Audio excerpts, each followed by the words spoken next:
suave,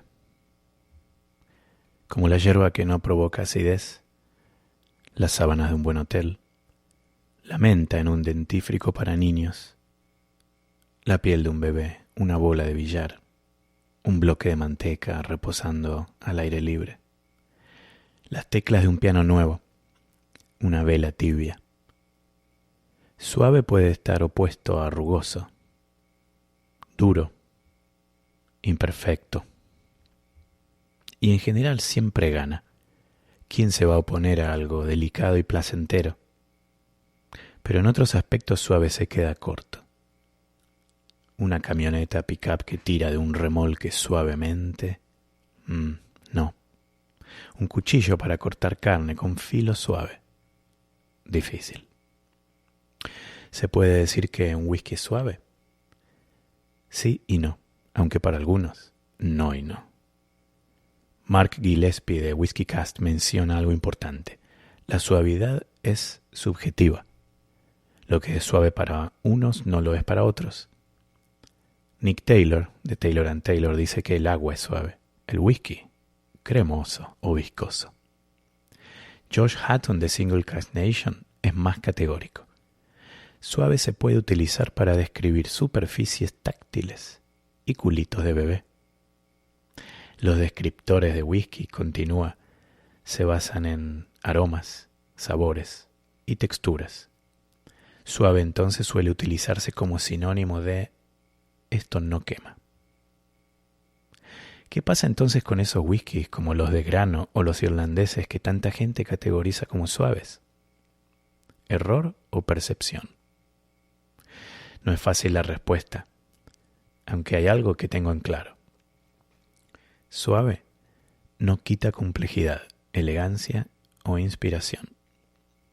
Si no, pregúntenle a Joe Foley, que con esta composición nos ayuda a transicionar suavemente al ansiado viernes.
Nocturno Whisky,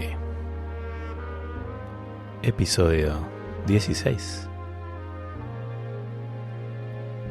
Hoy voy a hablar de dos artículos que publiqué recientemente sobre el whisky de grano y el whisky irlandés y del controversial concepto de suavidad en whisky.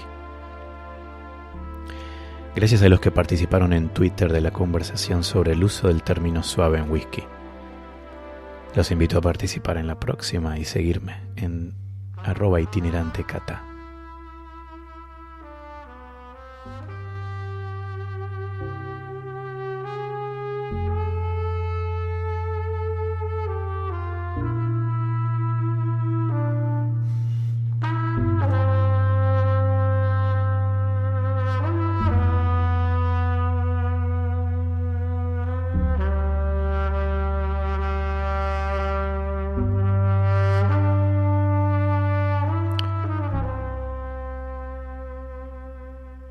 la semana pasada había anunciado a un invitado con el que ansiaba un diálogo nocturno, Sergio de Derecho en Zapatillas. Pero no se pudo, y vamos a colaborar de alguna forma u otra. A los que no lo conocen, @dezapatillas en Twitter, síganlo sin dudas. Responde a todo tipo de consultas legales y hasta imagino que habrá casado a alguien vía Twitter. Esa cuenta es increíble. Lo bueno es que me dio la bendición para brindar asesoría legal, así que ya tengo una resolución armada que sirve para muchos de los casos. Carta al CEO. Y antes de meternos en el mundo del whisky esta noche, les voy a contar una anécdota de hace unos 20 años, cuando escribí mi primera de 45 cartas a CEOs. Y esta es la historia de Supermercado Disco, que algunos tal vez la conocen.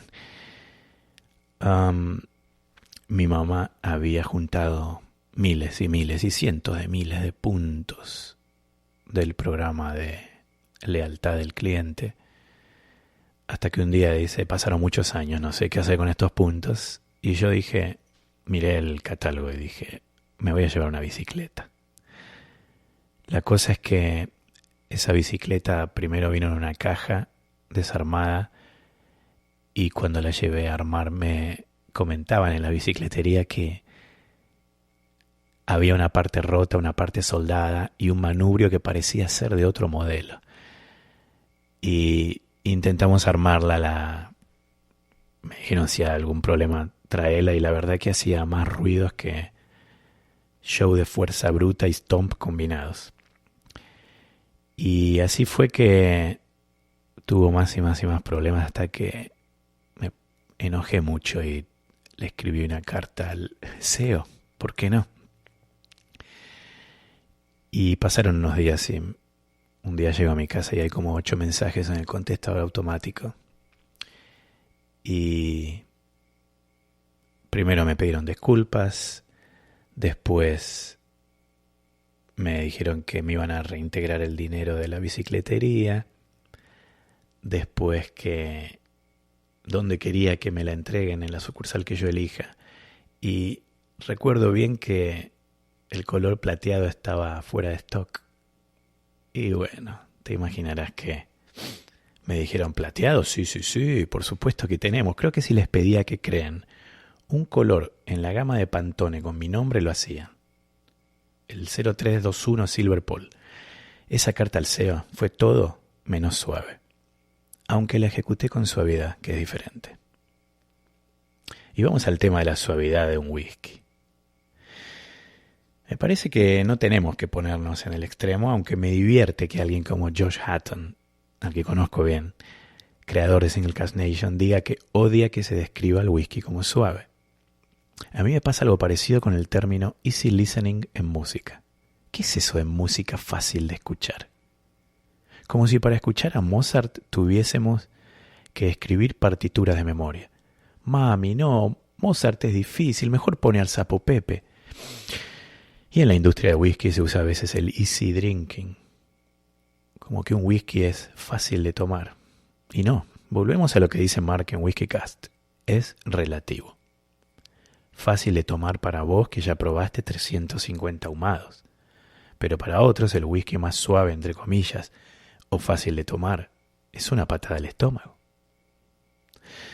Y aún así nos vamos a meter ahora con los single grains o el whisky de grano, y de alguna forma suave no es un término completamente erróneo, aunque podemos ser más creativos y precisos y pensar en los campos que propone Josh Hatton, aromas, sabores, texturas.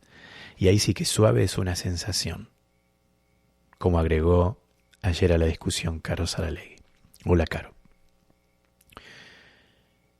La creación de los coffee still o alambiques continuos por Coffee Eines en 1832 revolucionó a la industria del whisky. No solo abrió el camino a los blends para que se apoderen del mercado, sino que impactó procesos de producción, tanto en Escocia como en Irlanda. Y estos alambiques, que son de operación constante, continua, y un flujo de destilado mucho más importante, más grande, más veloz que los alambiques de cobre o los pot stills, fueron ideales para producir masivamente. Era un whisky más barato, un whisky más liviano, al típico whisky de malta o single malt. Entonces, al mezclar estos 100% cebada con otros granos, los perfiles de los nuevos whiskies fueron no solo más económicos, sino más simples. Como decíamos antes, más fáciles de tomar, más suaves. Los master blenders pioneros empezaron a crear whiskies con sus propias fórmulas, utilizando parte cebada y parte de otros granos. Recordemos un poco los diferentes tipos de whisky según regulaciones de Escocia e Irlanda. El single malt, más allá que es de un solo grano, 100% cebada malteada, ese single se refiere a que es de una sola destilería. Y el single grain es lo mismo, pero hecho con otros granos, no con un solo grano. Puede ser más de un grano. Puede ser una mezcla de maíz y trigo, pero sí en una sola destilería. El single, de nuevo, pertenece a la destilería y no al grano. Y así tenemos otras descripciones, otros tipos de whisky que pueden buscar en los artículos en catadoritinerante.com. Hay uno de tipos de whisky, incluso en el que hablo de whisky de grano recientemente, hago un repaso de esto. Y la mayoría de los whisky de grano en el mundo se utilizan en mezclas.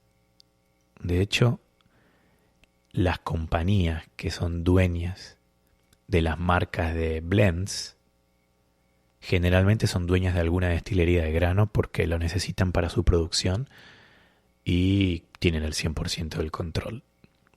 Pero hay excepciones. Y tenemos, por ejemplo, embotelladores independientes. Vengo hablando mucho de embotelladores independientes porque creo que son maravillosos y tienen esta posibilidad de contar con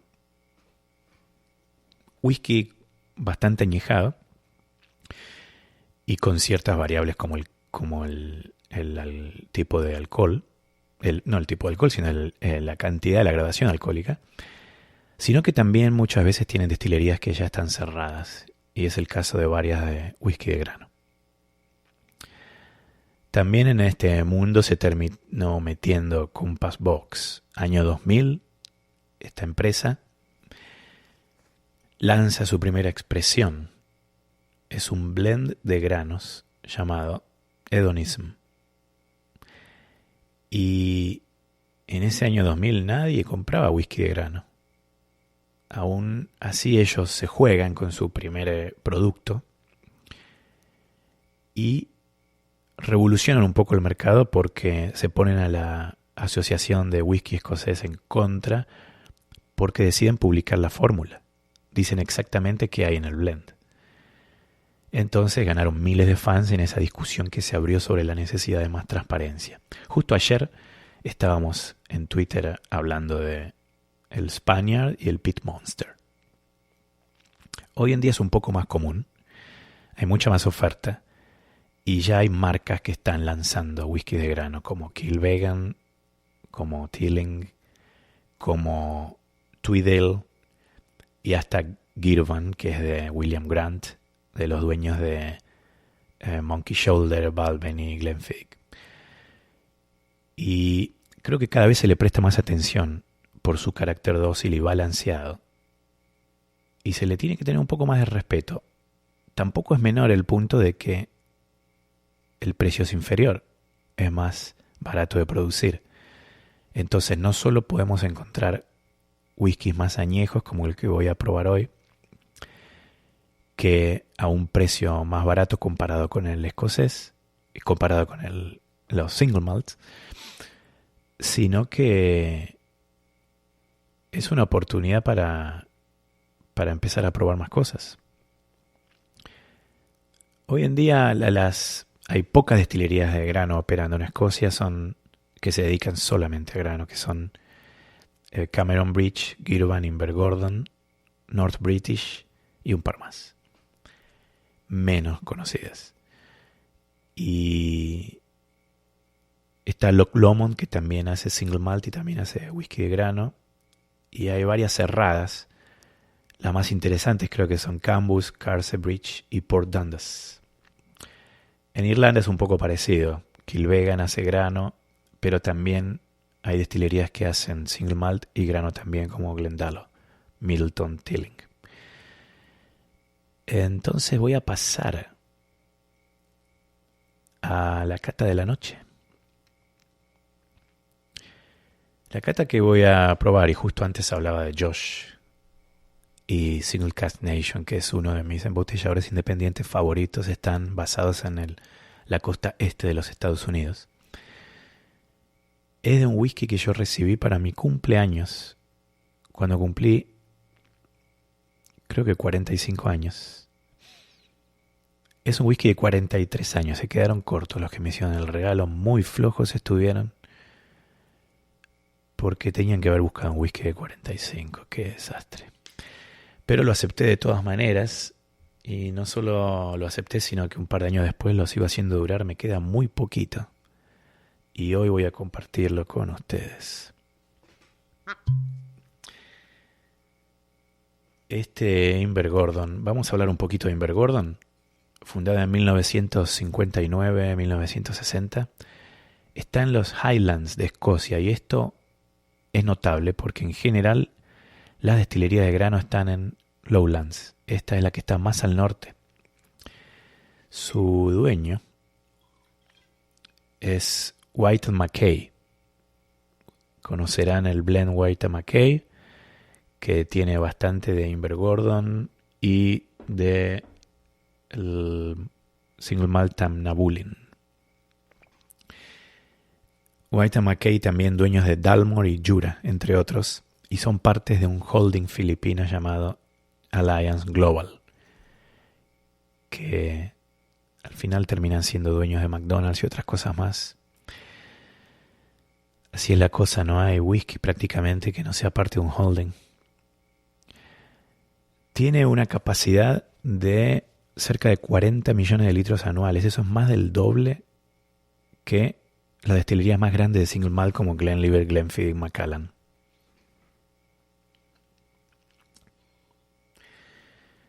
Este es un whisky destilado en 1974 y embotellado en el 2017.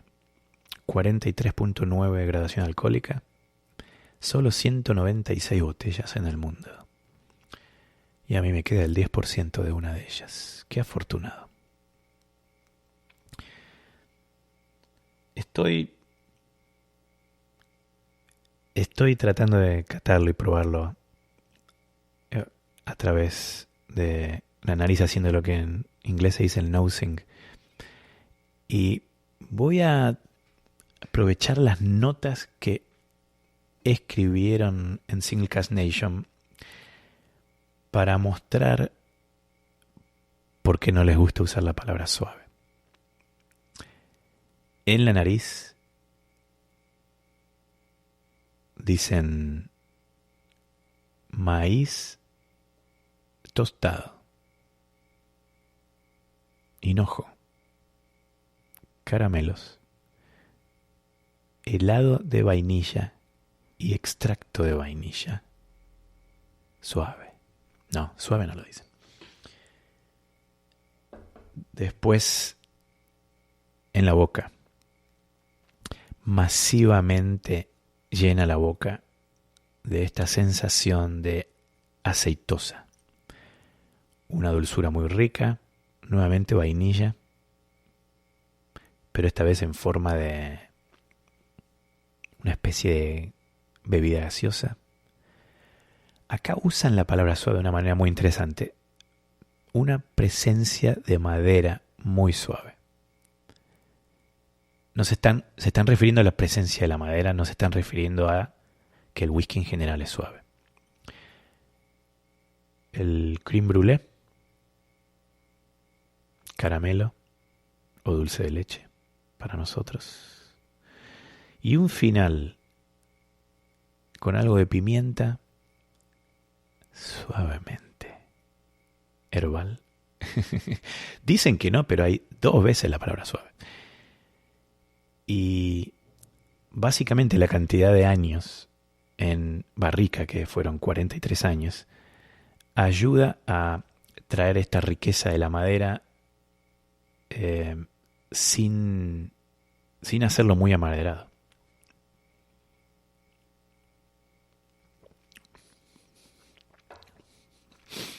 Es maravilloso. No lo tomo hace mucho tiempo. Se ve que venía guardando ese 10% de la botella sin querer tocarlo.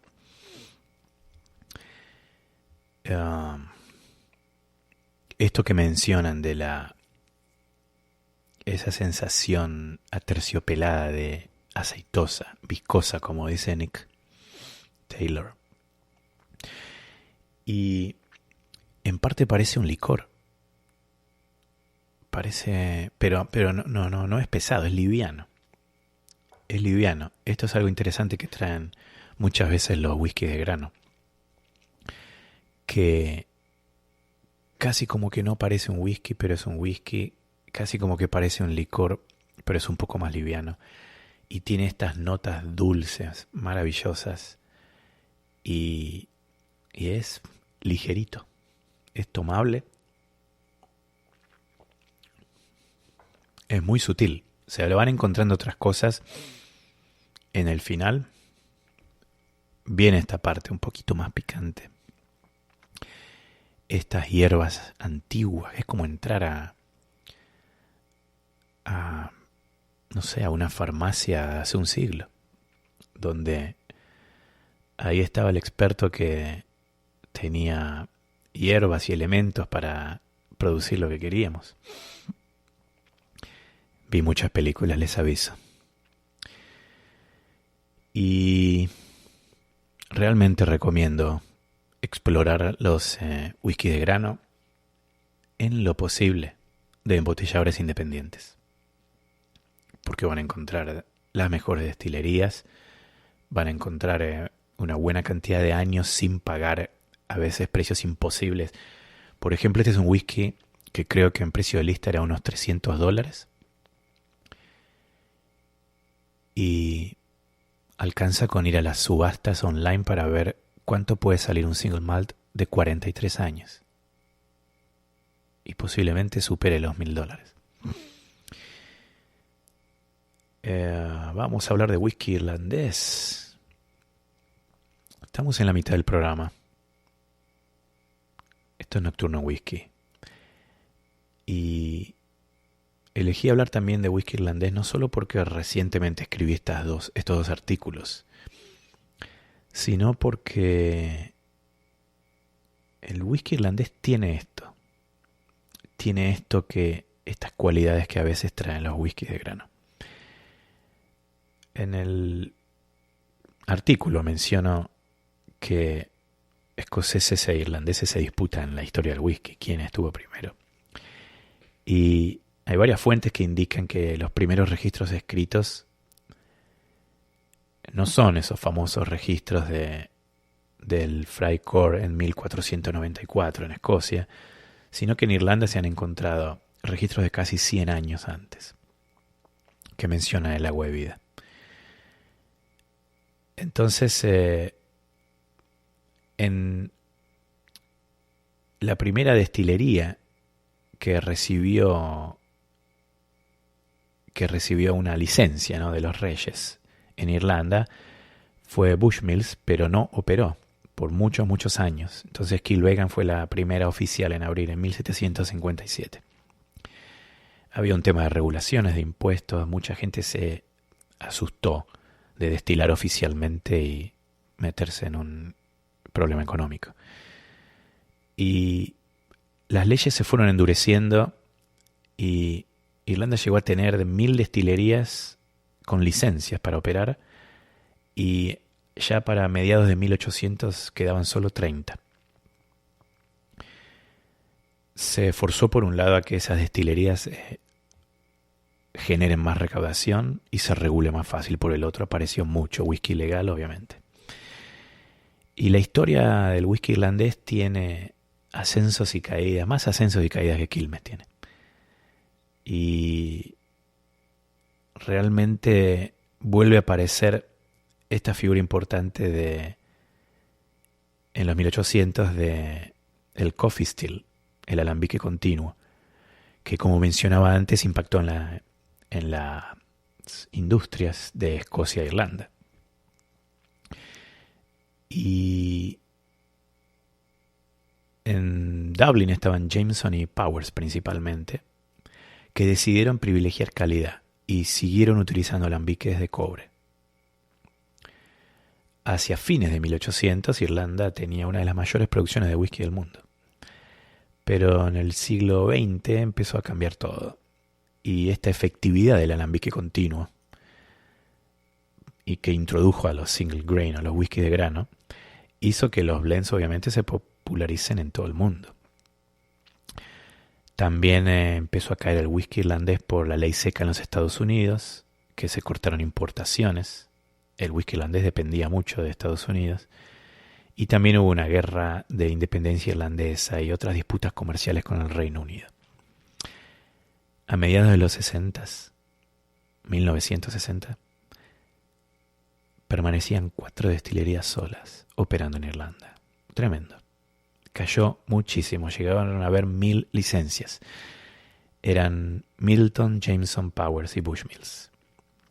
Formaron Irish Distillers, se fusionaron, tomaron el control total del whisky irlandés. Ya en los 70s adquirieron a Bushmills. Entonces, todo el whisky irlandés era un monopolio en los 70s.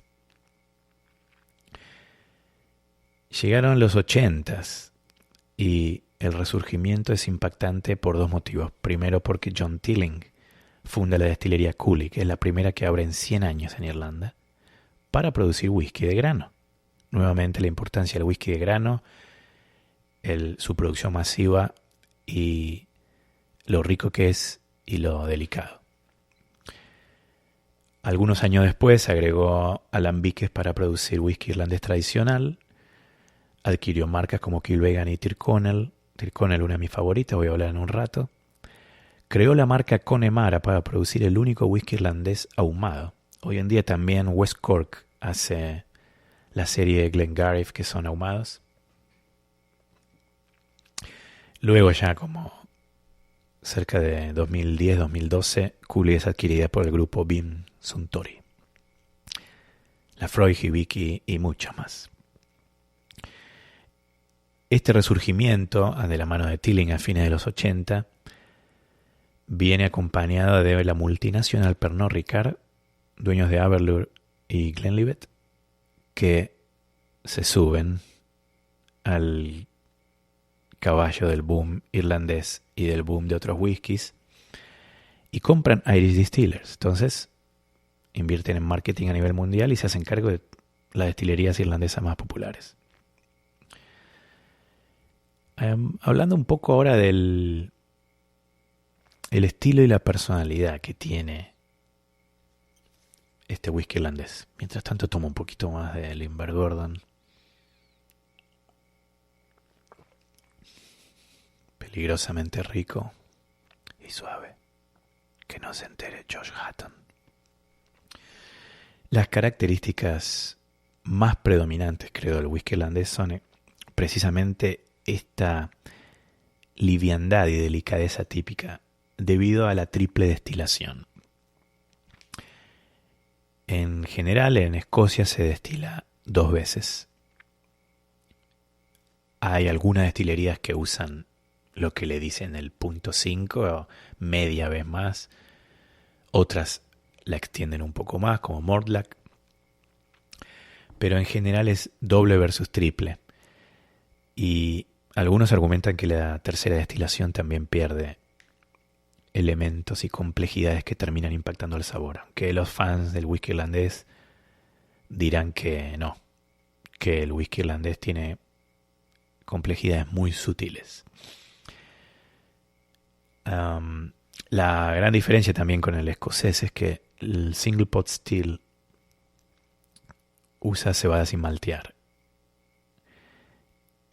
Igual no todo es resultado directamente de una destilación más. Por ejemplo, algo que menciona en el artículo de whisky irlandés es que Auchentoshan en Escocia, en Lowlands, usa triple destilación.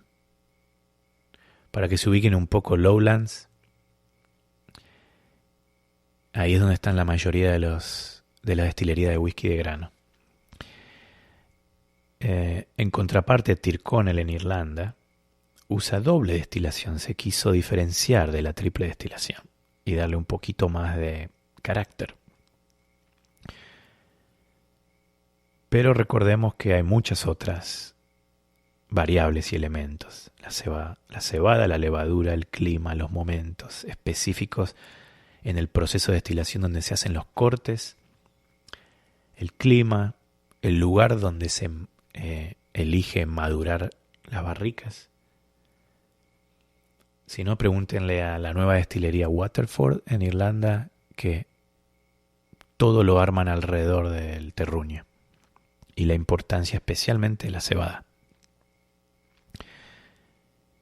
El uso de alambiques de cobre suelen ser más pequeños en el whisky irlandés.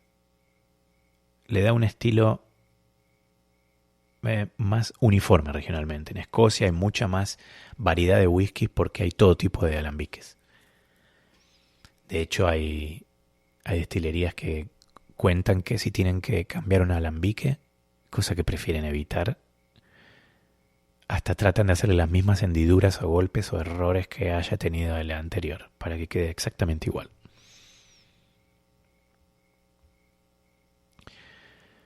El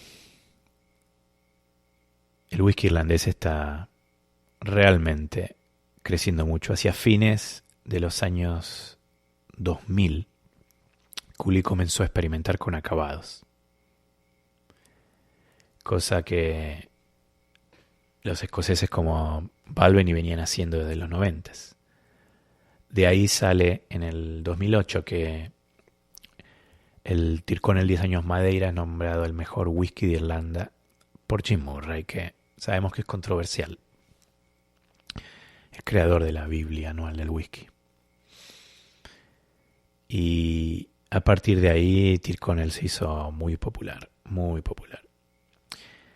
Hoy en día 25 destilerías producen en Irlanda y otras 25 o 30 ya están con planes de abrir o están comenzando a destilar a la espera de que su whisky madure. De las nuevas es muy interesante lo que viene haciendo, no tan nueva, viene haciendo Glendalough. Por ejemplo, su Mizunara hará 13 años. Teeling ya sacó el primer batch propio. Y mencionaba yo a Waterford y el terruño. Me hace acordar un poco a Kilcoman en Escocia. Cómo apuestan por todos estos elementos locales. De los irlandeses favoritos tengo a Redbreast y Tyrconnell, definitivamente. Redbreast tiene 12, 15 años. Tiene el Lustau en su gama principal, que es un whisky acabado en barrica ex Jerez. Lustau es una marca de Jerez. Están los spot whiskies en verde, amarillo, rojo y azul. Y también obviamente los populares Jameson, Bushmills. Y entre los de lujo tenemos a el Middleton Very Rare, que es muy bueno. Está el Barry Crockett Legacy, también de Middleton. Y en la alta gama se encuentran los Bushmills 21 años, Redbreast 22. Hace poco, el año pasado, de hecho yo lo nombré entre los mejores whiskies que probé en el año 2019, llegó un Redbreast Small Batch a Massachusetts. Y para Massachusetts solamente armaron cuatro partidas y fue maravilloso, directamente increíble. Y ahí sí que se nota que puede haber bastante complejidad en un whisky que parece simple a simple vista. Volviendo a hablar del Tyrconnell Madeira que yo mencioné y comparé en la cata de Madeira que hice hace tiempo con el Glenallachie Madeira y la Che Madeira de Five Lions. Algo que creo que es interesante y que por eso destaca tanto al whisky irlandés es que Tirconel lanza ediciones limitadas anuales a partir del 2017. Y empezaron con el Tirconel 16 años ex Bourbon, después el 15 años Madeira y después un 16 años acabado en Oloroso y Moscatel. Algo que me parece genial de lo que hicieron es que son apenas 3 a 8 meses de acabado. La sacan del roble americano ex Bourbon después de 15 años. Lo ponen menos de un año más en madera. Y esto aparentemente es suficiente para darle un sabor frutado, una complejidad muy interesante. Recordemos que el vino fortificado de la isla de Madeira en Portugal es expuesto a altas temperaturas, provocando notas casi ahumadas de nueces, como si fuesen nueces tostadas. Pero aún así mantiene su cualidad delicada y elegante del whisky irlandés. Irlandés y grano. Creo que son whisky que tienen cosas en común. Vuelvo a Invergordon.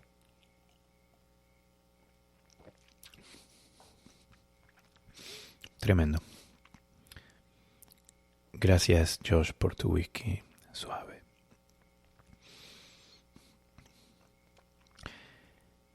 El programa se está terminando. Yo seguiría hablando de estos whisky suaves y tomando whisky suave. Creo que tienen razón en realidad los que dicen que el lenguaje es muy rico y tratar de evitar este lugar común en donde hablamos de una sensación, como decía Caro, está bueno porque puede provocar que haya gente que se meta con whisky creyendo que son suaves para ellos y no lo son. Podemos decir ligeros, livianos, delicados, elegantes. Y como hacen en Single Cask Nation, concentrarse en las notas de aromas, de sabores, e incluso mencionar la textura. La textura sí puede ser, no sé si suave, porque no vamos a meter el dedo en el vaso, a no ser que querramos chuparnos los dedos como con una pasta. Pero sí es interesante poder utilizar descriptores como se debe utilizar.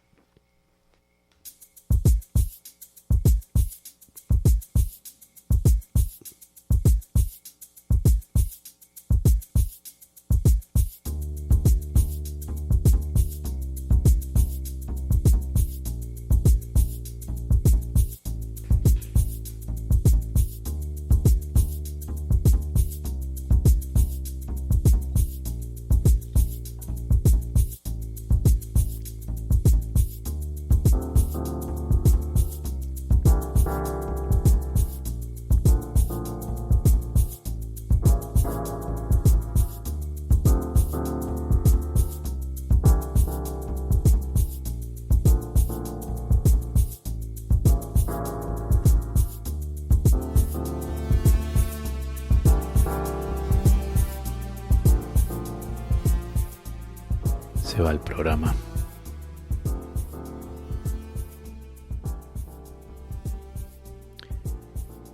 En un par de minutos se corta sin suavidad.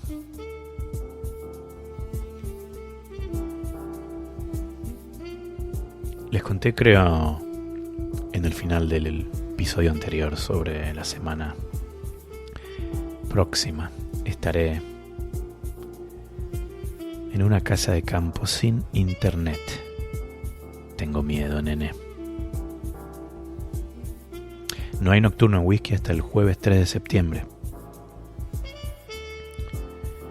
Y le voy a mandar un saludo especial a Pablo en Córdoba, que siempre me escucha, lee y comenta. Aprendan de Pablo en Córdoba. Él sabe quién es. Hola, Pablo.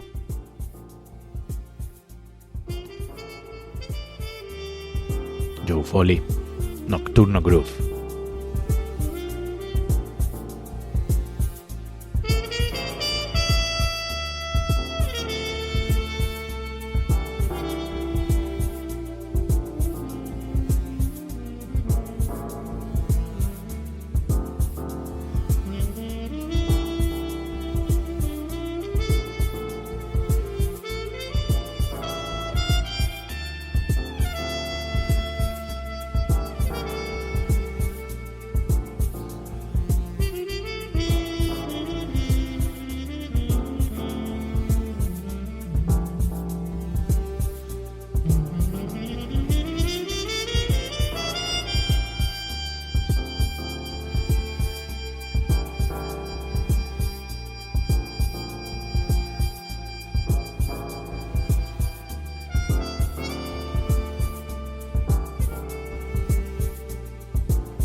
Algo interesante del whisky irlandés también es que tienen este hilo en común de no solo delicadeza, sino esta fruta tropical, a veces uva blanca, hasta sándalo. Por alguna razón a veces me hacen acordar al Glenmorangie 18 o el Cadwall, que recientemente lanzaron, que es muy frutal. Aunque estos escoceses son un poco más viscosos.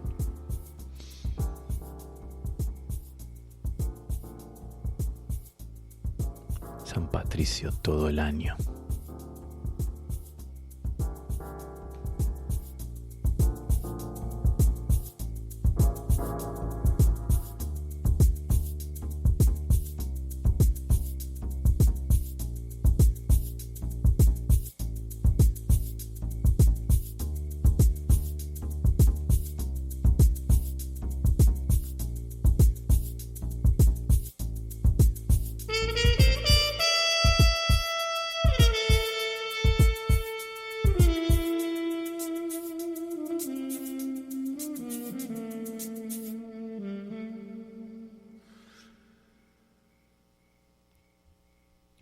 Suavemente, suavemente.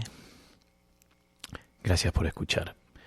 Recuerden, la semana que viene no estoy, aunque tal vez si llego a agarrar un poquitito de internet milagroso, mirando las estrellas, puede que prenda una fogata y me tome un whisky y haga un vivo. Lo veo muy complicado. Pero bueno, así es la cosa. Que viva el whisky. En Nocturno Whisky.